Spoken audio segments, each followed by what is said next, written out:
What's up YouTube? So today I wanted to take a second to do a quick unboxing of this Lexin FT4 Pro. Came in the mail about 2 weeks ago. I've just been super busy and not able to open this thing. So let's dive right into it.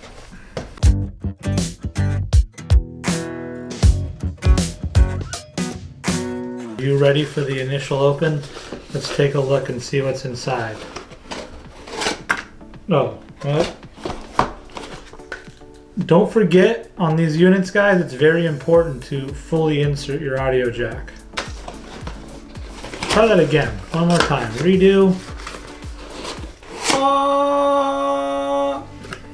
Anyway, so when you initially open it, you're gonna find right away, let's see. You first open it right away, you're gonna find your, let's see, get a close up on that. FT4 Pro right in there. Pull that out of the box. Bam. Pretty neat little unit. Looking at it already, it feels different than the other one. It feels like, I don't know, a little, like the edges are more defined. It's not so round like the other ones. Let me grab the other one. This here is the FT4, the original, and this here is the FT4 Pro, the new one. So immediately the Pro feels a lot heavier than the other one. Probably because it's got a bigger battery. I want to say it advertises on the box longer battery life. So definitely feels heavier, and the edges are like, they're definitely, it's not as rounded. It's got more of like a hard cut. See if you can take a look there. Obviously there's the difference of, again, FT4 on the left, Pro on the right. My right, your left, who knows what it is. There's a different addition of the light over here, which is a nice feature. A bunch of different things. So we're just gonna power it on, jog dial on A, power it up.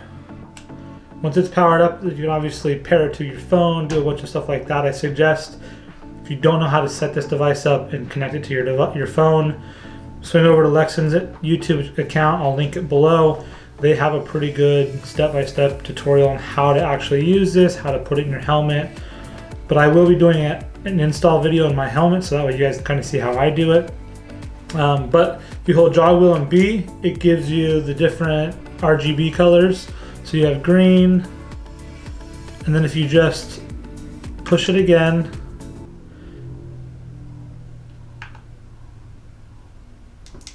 we gotta read the instructions, I can't remember. So once it's powered up, you just hit the jog wheel and B, and it should get you to the RGB colors. And then you can cycle the jog wheel through all the colors. So you got like a green, you got a purple, green, red, blue, teal maybe, light blue, green. No, that's a teal. So that means the other one, light blue or white maybe. Teal, purple, dark green, red. I think we're back to the beginning. But you get quite a bit of color options. You can make it flash, or you can make it steady. So that's flashing. If we hit it again, oh, I must have hit the wrong button. So again, flashing or steady. You also have the addition of the light. So if you double tap A, you get that light, pretty good light, right? I mean, it's pretty bright. So let's see if we get some nice lens flare on there maybe. Oh yeah, there's some right there. Anyway, and then if you hold the jog wheel, the instructions say for 5 seconds, but I found it's about 12 seconds. So if you hold that down for about 12 seconds, you'll get the SOS feature.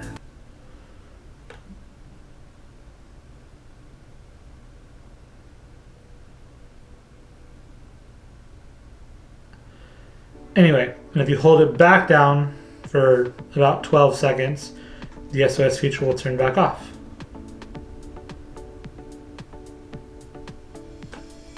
Oh, did it wrong. Hold it down for about 12 seconds.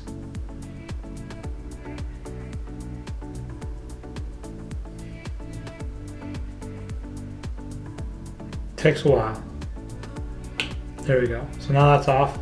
Power the unit down just like you powered it up. Jog wheel and A, hold it for a couple seconds, power's off. The other big thing that they changed is on the back, it no longer has, I don't know, micro USB. Well, let's put it back this way. So micro USB on the FT4, and then on the Pro, you have USB-C. You probably can't even see that. But anyway, the Pro is USB-C, the other one's, the old one's micro USB.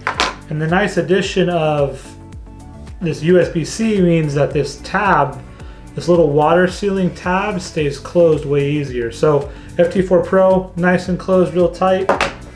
And then the other port is obviously for your headphone jack. Now remember, these are watertight units, guys.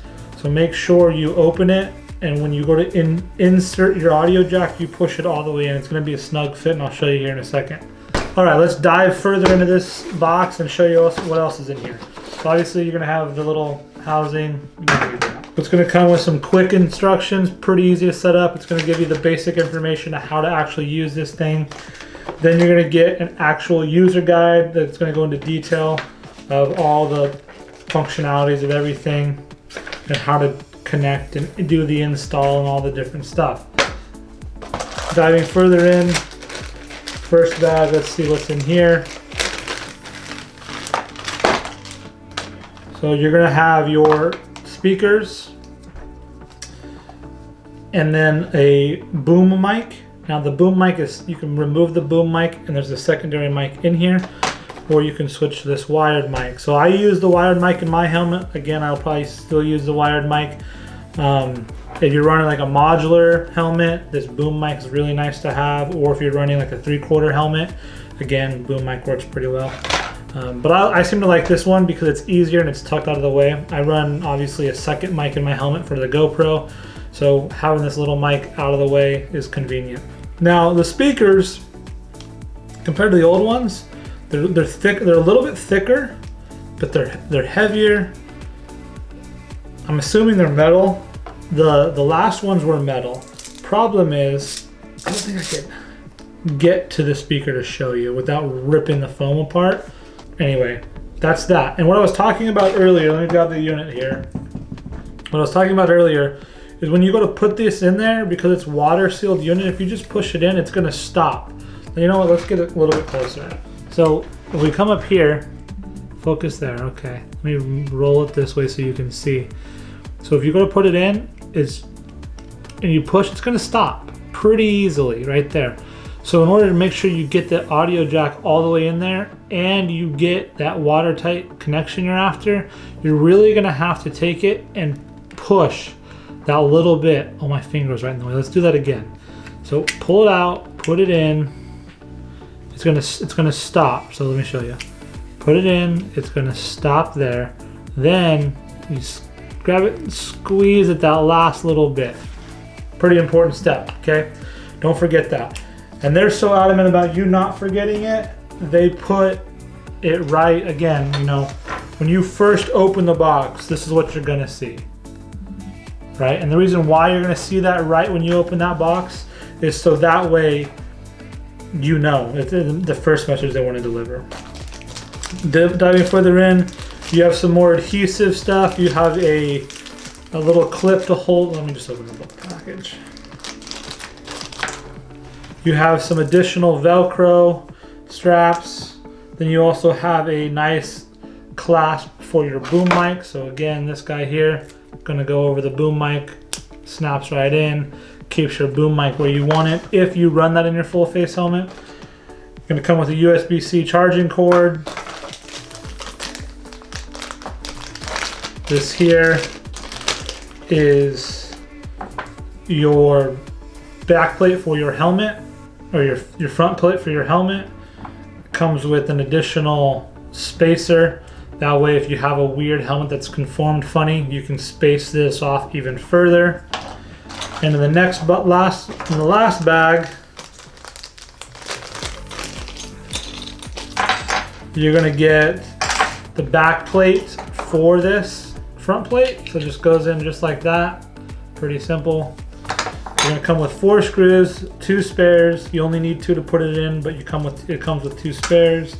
It's gonna come with this deal, which I think is supposed to be an extra thicker pad to mount on the metal plate here to make it a little bit thicker, so that way if you have an issue with a gap inside your helmet.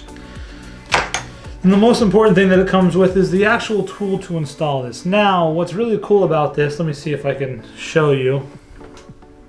I don't know if you can see that, but it's a ball Allen. Now, if you've ever installed a Bluetooth intercom system into a helmet, a straight cut Allen works, but when you go to roll and you swing this L portion around to tighten it, it normally hits something because it's so tight in that area. So this allows you to actually, you know, pivot down out of the way and tighten your screws. A real nice feature. But anyway, guys, that's the end of this video. I just wanted to take a quick second to open this box and go over everything that comes inside of it. I am going to do another helmet install and kind of go over the details of how I install it on my helmet. And so if you guys want to look out for that video. Also, be sure you're following me on Instagram. I do a lot of stuff over there. I'm more active on Instagram. Right now I am kind of started like a slight little media business, and I am working with a local podcast here in Sacramento, and we're doing a lot of traveling and we're recording a lot of podcasts, a lot of good content. So if you're into that kind of stuff, make sure you follow me on Instagram. If you guys want to see some of that kind of stuff here on this channel, leave a comment below and we'll start making some content. I can go over how-tos and different subject matter of what I'm doing in the media world. So anyways, that's it for this video, guys. Big shout out to Lexin for sending over this FT4. Make sure and go check them out. If you do check them out and you choose to buy something, I do have a coupon code for them for 10 or 15% off. I'm not exactly sure. I will leave it in the comments below, and I will also run on the screen now. Thank you. Have a good day. Bye.